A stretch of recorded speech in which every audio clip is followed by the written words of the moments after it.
ஒரு தொழில் முனைவோர் என்ன யோசிக்கணும்னா, நான் செய்யற எந்த வேலையுமே ஒரு பிரேக் த்ரூவா இருக்கும். இன்ட்ராபிரனர்ஷிப்னு ஒரு கான்செப்ட் இருக்கு. 1974லயே அமெரிக்கால பிரபலம் அது. அப்ப எடுத்த உடனே நான் வந்துட்டு ஒரு வேலையை விட்டுட்டு நான் தொழில் செய்ய போறேன், பிசினஸ் பண்ண போறேன்னு சொன்னீங்கன்னா அது ஒரு சின்ன ரிஸ்க் ஃபேக்டர் இருக்கு, பெரிய ரிஸ்க் ஃபேக்டர் இருக்கு. அப்ப நான் 2 கோடி பண்ணணும், 3x பண்ணணும், 3 கோடி பண்ணணும்னு சொன்னா இது வரைக்கும் நான் என்ன செய்துட்டு இருக்கணும், அதை டிஸ்ரப்ட் பண்ணணும். டெய்லி காலையில இருந்து ஆபீஸ் போனாருங்க, 4 செக் சைன் பண்ணாரு அப்படின்னா நீங்க அதை ரசிக்க மாட்டீங்க. இன்னைக்கு ஒரு $1 million செக்கு சைன் பண்ணாரு, இன்னைக்கு இந்த கம்பெனிக்கு 10 கோடி இன்வெஸ்ட்மெண்ட் வந்திருக்கு. Breaking news. அந்த பிரேக்கிங் நியூஸை யார் கம்பெனில கொண்டு வந்து கொடுக்க போறாங்க, பண்ண போறாங்கன்னா ஓனர்.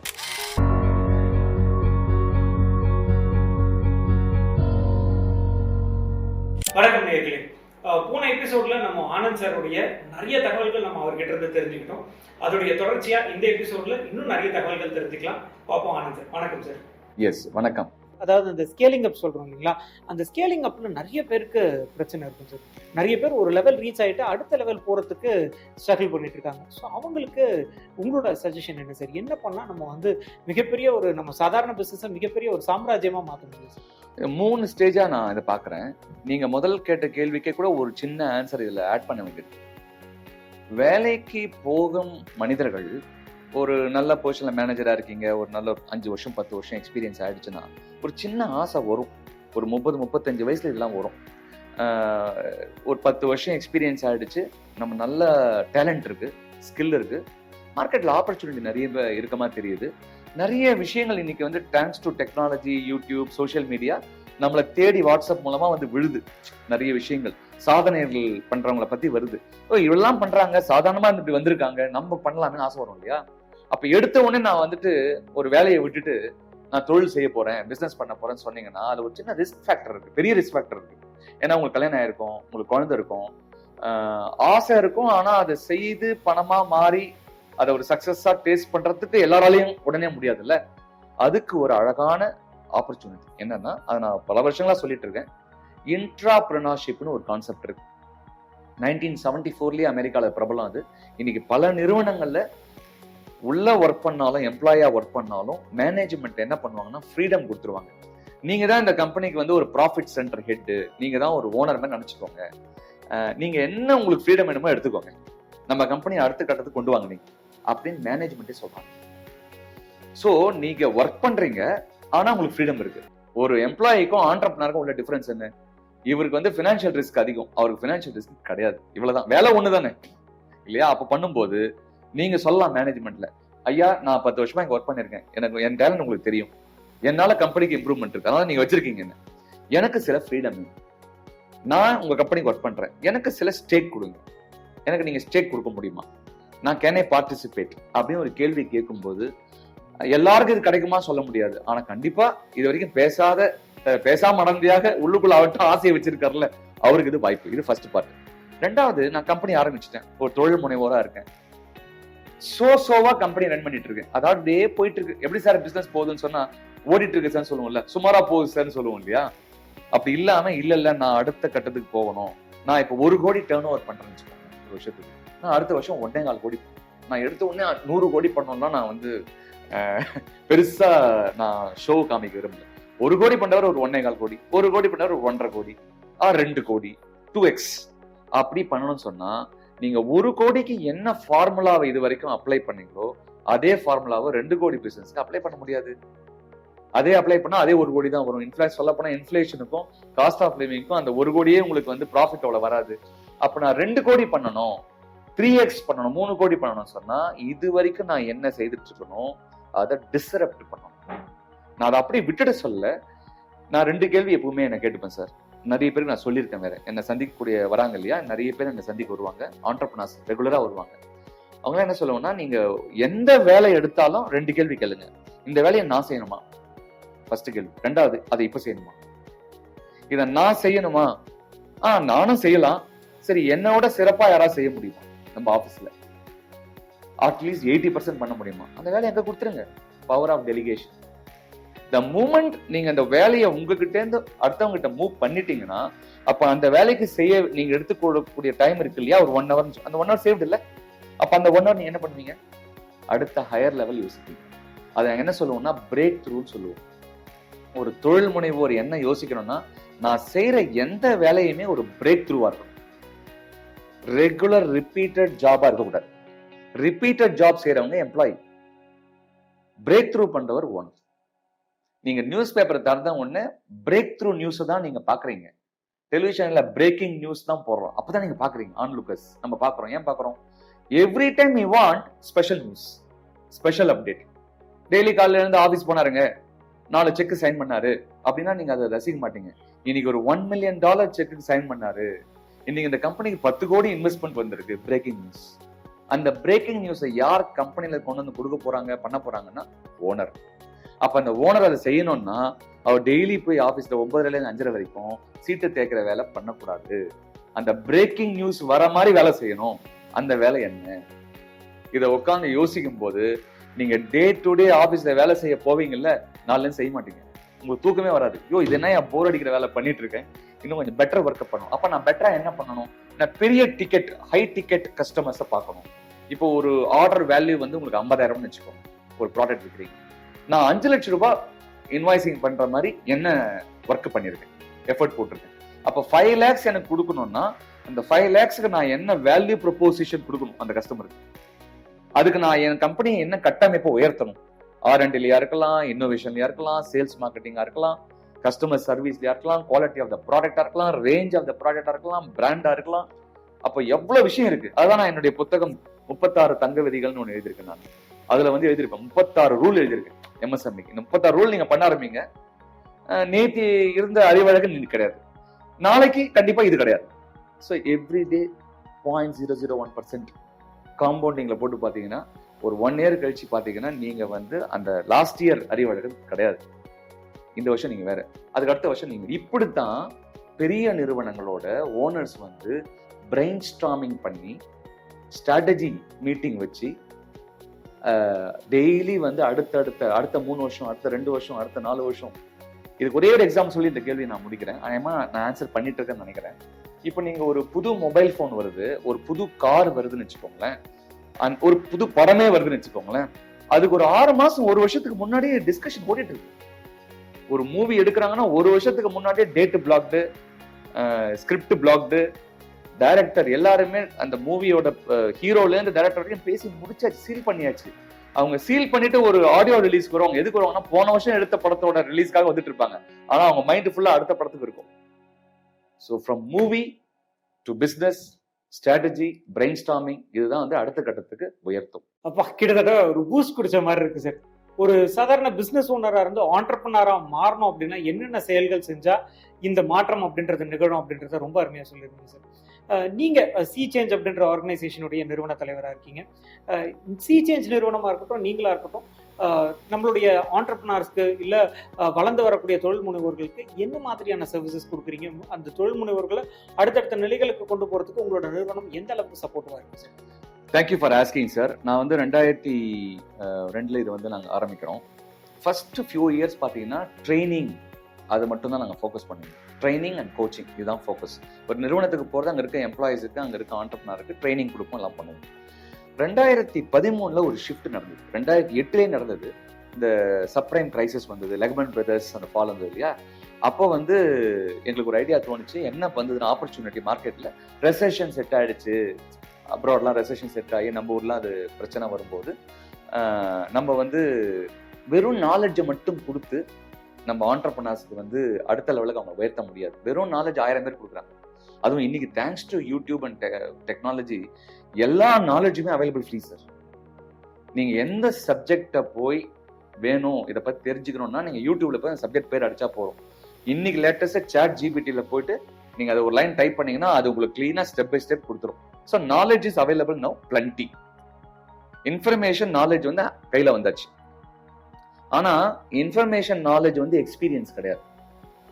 அந்த இன்ஃபர்மேஷனையும் நாலேஜையும் ஒருத்தர் அப்ளை பண்ணி கொஞ்சம் சறுக்கி கீழே விழுந்து அதுக்கப்புறம் ஜெயிச்சு அப்படி வந்ததுதான் அனுபவம்.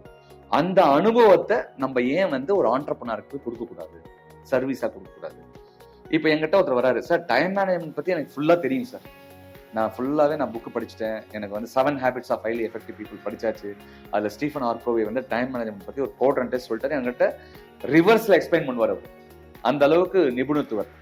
நான் என்ன பண்ணுவேன், சரிங்க இப்போ நீங்க எப்படி அந்த டைம் மேனேஜ்மெண்ட்டை பயன்படுத்தி ரிசல்ட்டா மாத்தி ரெவன்யூவா கன்வெர்ட் பண்ணி உங்க பேங்க் அக்கௌண்ட்ல போய் பணமா விழுந்திருக்குன்னு சொல்லுங்க. அப்ப என்ன ஆகும், நான் படித்த அறிவு வந்து ஸ்கில்லா மாறாத வரையில் அது வெறும் படித்த அறிவு தானே. அப்ப அந்த ஸ்கில்லா மாறணும்னா அதுக்கு ஒரு அப்ளிகேஷன் வேணும்ல. அந்த அப்ளிகேஷன் வந்து நாங்க எக்ஸ்பீரியன்ஸ் மூலமா கொடுக்குறோம், எங்களுடைய எக்ஸ்பீரியன்ஸ்ல கொடுப்போம். இதை வந்து சர்வீஸா கொடுக்கலாம்னு போக ஆரம்பிக்கும் போது ஒர்க் ஷாப் கனெக்ட் பண்றோம், ஒரு பிசினஸ் கான்ஃபரன்ஸ் கனெக்ட் பண்றோம், ஒரு கம்பெனிக்குள்ளேயே இருக்கக்கூடிய 20-30 பேருக்கு உட்காந்து ஒரு 2 days ஒர்க் ஷாப் கனெக்ட் பண்றோம். அந்த ஒர்க் ஷாப் கனெக்ட் பண்ணும்போது என்ன ஆகுதுன்னா, நாலேஜ் பிளஸ் ஒரு ப்ராக்டிக்கல் எக்ஸ்பீரியன்ஸ் கொடுக்குறோம் அவங்களுக்கு. அவங்களுக்கு ஹோம்ஒர்க் பண்ணி ஒரு 2 daysல வந்து அவங்க எங்களுக்கு ப்ரெசென்ட் பண்ணுவாங்க. டீச் பேக்னு சொல்லுவோம். They will teach back. Sir எனக்கு இது புரிஞ்சிடுச்சு, நான் இப்படிதான் பண்ண போறேன், இப்படி பண்ணா இந்த ரிசல்ட் வரும்ன்றத அவங்க சொல்லணும். இதெல்லாம் பண்ண ஆரம்பிக்கும் போது இந்த எம்எஸ்எம்இ பூம் வந்து உருவாச்சு. நான் ரைட் ஃப்ரம் த பிகினிங் எம்எஸ்எம்இல நாங்க இருக்கிறதுனால இந்த எம்எஸ்எம்இ செக்டாரை மட்டும் ஃபோக்கஸ் பண்ணி இறங்கலாம்னு சொல்லிட்டு நான் ஃபுல் ஃபிளெஜ்டா இதுல இறங்கினேன். திரும்பி பார்க்கறதுக்குள்ள பாத்தீங்கன்னா நிறைய பேரோட நான் வந்து தொடர்புல இருக்கேன். ஒரு 1 million கம்பெனிஸை வந்து இந்தியாவில் 10 லட்சம் கம்பெனிக்கு எம்எஸ்எம்இ ஒரு லிஃப்ட் பண்ணணும் அப்படின்ற ஒரு விஷனோட நான் ஒர்க் பண்ணிட்டு இருக்கேன். சர்வீஸ் பாத்தீங்கன்னா என்னுடைய ரோல் வந்து ஸ்ட்ராட்டஜிக் பிசினஸ் அட்வைசர்னு சொல்லுவோம். ஸோ ஒரு கம்பெனிக்கு ஒரு பிசினஸ் அட்வைசர் வேணும். அந்த அட்வைசர் வந்து 360 டிகிரியில அந்த கம்பெனியை பார்க்க தெரியும்.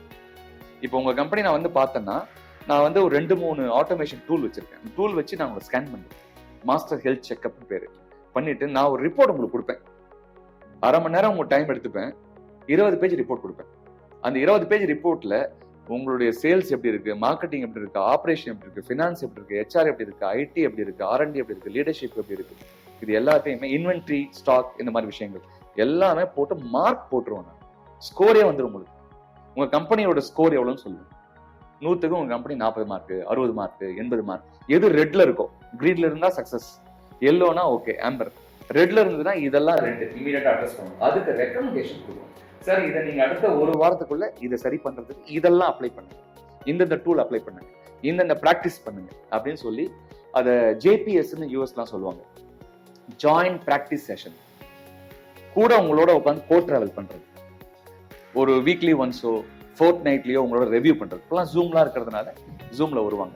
ஸோ ஒரு ஹேண்ட் ஹோல்டு பண்ணி ஏன்னா எம்எஸ்எம்இ நிறுவனத்தால அதிகமா சம்பளம் கொடுத்து சிஇஓ, சிஎக்ஸ்ஓ கார்பரேட்ல பண்ற மாதிரி பண்ண முடியாது. டேர்ன் ஓவர் கம்மியா இருக்கும், ப்ராஃபிட் கம்மியா இருக்கும். அவர் ஆல்ரெடி லோன் வாங்கி தான் பிசினஸ் ரன் பண்ணிட்டு இருப்பார். அவரால் வந்து 1 லட்ச ரூபாய் சம்பளம், 2 லட்ச ரூபாய் சம்பளம் கொடுக்கலாம் ஆள் எடுக்க முடியாது. அப்போ எங்களை மாதிரி அட்வைசர் எடுக்கும்போது நாங்க அந்த டைம் இருக்கு பாருங்க, நாங்க ஒரு 1 hour ஸ்பெண்ட் பண்றோம்னா அதுக்கு மட்டும் தான் சார்ஜ் பண்ணுவோம். அப்போ அவருக்கு ரொம்ப மினிஸ்கியூலான போர்ஷன் தான் செலவு பண்றாரு. ஆனா அந்த ஹை லெவல் நாலேஜ் வந்து அவருக்கு கம்பெனி கிடைக்குது. இதை வந்து 100கணக்கான கம்பெனி இப்போ அவைல் பண்றாங்க. இந்த ஸ்ட்ராட்டஜிக் பிசினஸ் அட்வைசராக நிறைய கம்பெனிக்கு நான் வந்து ஹேண்ட் ஹோல்டு பண்ணி கோ டிராவல் பண்ணி அவங்களை தூக்கி அந்த ஆர்பிட்ல போட்டுறேன். ஒரு பிசினஸ் ஆர்பிட்ல, க்ரோத் ஆர்பிட்ல தூக்கி போட்டுறேன். அதுக்கப்புறம் அவங்க பண்ணிப்பாங்க, எப்ப தேவையோ அப்ப என்கிட்ட வருவாங்க. இந்த மாதிரி யூடியூப் சேனல்லாம் நம்ம தேங்க்ஸ் சொல்லணும். உங்களை மாதிரி சேனல்லாம், இந்த சேனல் மாதிரி பாக்குறவங்க எல்லாம் இதை பார்த்துட்டு எங்களை கான்டாக்டும் பண்றாங்க. இப்படிதான் எங்களுக்கு பிசினஸ் டெவலப் ஆகுது, வேர்ட் ஆஃப் மவுத். ஸோ இதெல்லாம் தான் நாங்கள் பண்ணிட்டு இருக்கோம். Super sir. ஒரு மாச ஹெல்த் செக்அப் அப்படின்றது நம்ம உடலுக்கு பண்ணுவோம், நம்ம பிசினஸ்க்கு பண்ணுவோம் அப்படின்றது இன்னைக்கு தான் நான் கத்துக்கிட்டேன். கண்டிப்பா உங்களை நம்மளோட நேயர்கள் தொடர்பு கொள்ளணும் அப்படின்னா உங்களோட வெப்சைட் டீடைல்ஸ் இல்ல உங்களுடைய ஃபோன் நம்பர்ஸ், எப்படி உங்களை தொடர்பு கொள்றது? சரி, எங்களுடைய கம்பெனி பேர் வந்து சி சேஞ்ச் கன்சல்டிங். அதாவது சி சேஞ்சுன்னா SEE, மாற்றத்தை காணுங்கள் தான் என் கம்பெனி பேரு. ஸோ சி சேஞ்ச் ஆனந்த் அப்படின்றது தான் என்னுடைய கம்பெனி பேர். சி சேஞ்ச், என் பேர் ஆனந்த். அது பிராண்டா நான் வச்சிருக்கோம். சி சேஞ்ச் ஆனந்த்ன்றது நீங்க போய் யூடியூப்ல, ஃபேஸ்புக்ல, லிங்க்டின்ல டைப் பண்ணாலே என்னுடைய டீடைல்ஸ்லாம் பார்க்கலாம், வீடியோஸ்லாம் பார்க்கலாம். 1. 2வது என்னுடைய ஆஃபீஸ்க்கு நீங்க ஃபோன் பண்ணலாம். என்னுடைய நம்பர் வந்து நீங்க டிஸ்பிளே பண்ணலாம் வீடியோவில், அவங்க நோட் பண்ணிக்கலாம். இமெயில் ஐடியும் கொடுக்கலாம். வெப்சைட் வந்து cchangeworld.com, அதையும் நம்ம டிஸ்பிளே பண்ணலாம். ஸோ வெப்சைட் உள்ள போயிட்டாலும் அவங்க எல்லா சர்வீசஸுமே இருக்கு. மெயினா வந்து என்னுடைய தாட் என்னன்னா, நம்ம ஊர்ல வந்து 63 மில்லியன் எம்எஸ்எம்இஸ் இருக்காங்க, 6.3 கோடி எம்எஸ்எம்இ இருக்காங்க. தமிழ்நாட்டில் மட்டும் 50 லட்சம் பேர் இருக்கிறதா ஒரு ஸ்டாட்டிஸ்டிக்ஸ் சொல்லுது. அதுல பாத்தீங்கன்னா நிறைய பேருக்கு வந்து நிறைய இக்னரன்ஸா இருக்காங்க, அறியாமை நிறைய இருக்கு. ஒண்ணு அறியாமை, 2வது வந்து நம்ம எதுக்கு போய் நம்ம எல்லாத்தையும் நம்ம பண்றதை வெளில சொல்லணும். நம்ம எப்பவுமே கொஞ்சம் கன்சர்வேட்டிவா இருப்போம்ல, வெளில நம்ம சொல்ல மாட்டோம். இன்னைக்கு உலகம் வந்து ஓப்பன் புக். நீங்க எவ்வளோ நீங்க டிரான்ஸ்பரண்டா ஓப்பனா இருக்கீங்களோ அந்த அளவுக்கு வாய்ப்புகள் உங்களை தேடி வரும். நம்ம எந்த அளவுக்கு க்ளோஸ்டா இருக்கோமோ வாய்ப்புகள் வராது. பக்கத்து வீட்டுக்கு போயிடும். ஸோ நம்ம ஓப்பனா இருக்கும்போது எல்லாத்தையுமே வெளிப்படைத்தன்மையோட அணுகணும் சொன்னோம்னா, அப்படிதான் அப்ராட்ல எல்லாருமே இருக்காங்க. டெவலப்டு கண்ட்ரில போய் பார்த்தீங்கன்னா எல்லாமே open book. System is open. இந்த சிஸ்டம் இஸ் ஓப்பன். இனிஷியலா ஸ்ட்ரகிள் இருக்கும். ஏன்னா நான் எல்லாமே ஓப்பன் பண்றேன், எனக்கு கம்ஃபர்டபுளா இல்லையே அப்படின்னு இருக்கும். Over the period of time நீங்க அந்த சிஸ்டம்குள்ள வந்துருவீங்க. இன்னைக்கு வந்து டிஜிட்டைசேஷன் ஒரு விஷயம் நடந்துட்டு இருக்கு. நீங்க நம்ம டிஜிட்டலா போயிட்டு இருக்கோம் இல்லையா? போன வாரம் நான் ஒரு பூக்கார அம்மா கிட்ட பூ வாங்குறேன். நம்ம எல்லாரும் பாக்குறது தான். அழகா QR கோடு வச்சு அன்னைக்கு நான் வாக்கிங் போகும்போது வாங்கிட்டு போலான்னு பாக்குறேன். பர்ஸ் எடுத்துன்னு போல, ஆனா செல்லு இருக்கு. அவங்க வந்து சார் ஜிபே பண்ணுங்க சார்ன்றாங்க. நான் அதை உடனே போட்டோ எடுத்து என்னுடைய ஃபேஸ்புக்லாம் போட்டேன். எந்த அளவுக்கு வளர்ந்துச்சு பாருங்க. எனக்கு வந்து பர்ஸ் இல்லையே, கேஷ் இல்லையே, நான் யோசிக்க வேண்டிய அவசியம் இல்லை. அந்த அம்மா சொல்றாங்க போன் இருக்குல்ல, ஜிபே இருக்குல்ல, பண்ணுங்கன்றாங்க. ஸோ எந்த அளவுக்கு டிஜிட்டல் போய் சேர்ந்துருக்கு பாருங்களேன். What they call micro transaction அதை சொல்றாங்க. இன்னைக்கு நான் ஒரு வீடியோ, பவர்ஃபுல்லான வீடியோ பார்த்தேன். நந்தன் எல்கேனி சாரோட டாக் ரீசெண்டா பிசினஸ் டுடேல நடந்திருக்கு. அதுல பாத்தீங்கன்னா டிஜிட்டல் மைக்ரோ டிரான்சாக்ஷன் நடக்க ஆரம்பிச்சிச்சு இந்தியாவில். குட்டி குட்டி குட்டியா டிரான்சாக்ஷன், 5 ரூபா 10 ரூபா டிரான்சாக்ஷன் பண்ணலாம் நீங்க. அப்போ நீங்க எதையுமே வெளியில வராம உள்ள இருந்தோம்னு சொன்னோம்னா நம்ம தான் லூஸ் பண்றோம் ஆப்பர்ச்சுனிட்டியை. ஸோ என்னுடைய சஜஷன் என்னன்னா, be open, B transparent, embrace technology, welcome பண்ணுங்க எல்லாத்தையுமே. நீங்க கடந்த ஜெனரேஷன்ல இருக்கீங்க, நான் லேட்டஸ்ட் டெக்னாலஜி எனக்கு வராது, தெரியாது, கம்ப்யூட்டர் ஆப்ரேட் பண்ண தெரியாதுன்னு நிறைய பேர் சொல்றாங்க. தப்பே கிடையாது. எல்லாரும் கம்ப்யூட்டர் ஆப்ரேட் பண்ணணும் அவசியம் கிடையாது, தெரியணும்னு அவசியம் இல்லை. ஒரு யங்ஸ்டர் பிடிங்க, ஒரு இன்டர்ன்ஷிப் கொடுங்க. உங்க கம்பெனி சுத்தி இருக்கக்கூடிய ஒரு ஆர்ட்ஸ் அண்ட் சயின்ஸ் காலேஜ்ல போய், டிப்ளமோ பாலிடெக்னிக்ல போய் ஒரு ஸ்டூடெண்ட் பிடிங்க. படிக்கும் போதே பிடிங்க. 2வது வருஷம் ஸ்டூடெண்ட் பிடிங்க. ஃபர்ஸ்ட் இயர் அவன் காலேஜ் இப்பதான் வந்திருப்பான். 3rd இயர் அவன் ஃபைனல் முடிச்சுட்டு வெளில போகணும். 2nd இயர் பசங்க கொஞ்சம் ஃப்ரீயா இருப்பாங்க. நான் அப்படிதான் நிறைய பேர் கொடுக்குறேன் வாய்ப்பு. 2nd இயர் ஸ்டூடெண்ட் கூப்பிட்டு, அப்பா நீ காலேஜ் போக எனக்கு வந்து ஒரு 3 hours வேலை பண்ணு, என்கிட்ட வந்து கத்துக்கோ அப்படின்னு சொல்லுங்க. முடிஞ்சா அவருக்கு ஒரு ஸ்டைபண்ட் கொடுங்க. ஒரு 3000 கொடுங்க, 5000 கொடுங்க. உங்களால எவ்வளவு முடியுமோ கொடுங்க. அந்த தம்பிக்கு ஒரு பாக்கெட் மணி தானே, 4 படம் பார்க்கலாம்ல.